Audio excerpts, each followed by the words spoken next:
At well over $1,100, the GE GTW525 is one of the most expensive top-load washers you can buy. They tout its commercial heritage, but obviously this machine is marketed against one other more prominent washer, the Speed Queen TC5003. In this video, you'll see GE's best features in a brief comparison to the Speed Queen and other options from different manufacturers. The GE touts a 4.2 cubic foot capacity, but many manufacturers, including LG, Whirlpool, and even GE, offer bigger capacities up to 5.3 cubic feet, even with an agitator.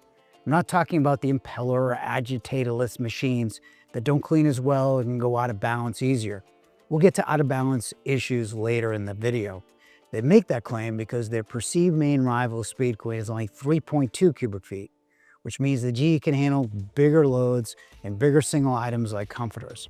For people upset with their cleaning and other top and front load washers, GE can use up to 26 gallons, which is more than most, so you can saturate your clothes. Except Speed Queen uses 40 gallons of water. Warranty is 5 years full and 10 years in the tub, not so ironically the same as a Speed Queen. The big advantage for GE, however, is that they have their own service department, especially important if you're buying from a store without service, which you probably are because independent service companies are not going to be happy fixing a 5-year-old machine for free under warranty. However, the GE is a good machine with decent cleaning and a great warranty, but here are the cons. Before we compare against Speed Queen, just understand you could buy many machines for a lot less money with more features and capacity in front load and top load washers. Both GE and Speed Queen can claim commercial grade because they're both used in laundromats. Speed Queen is more commercial grade based on their suspension system. GE uses a rod and spring system like most top-load washers. So you do see some of the out-of-balance comments from homeowners and reviews, whereas the Speed Queen has a commercial grade suspension, so it won't go off balance as much.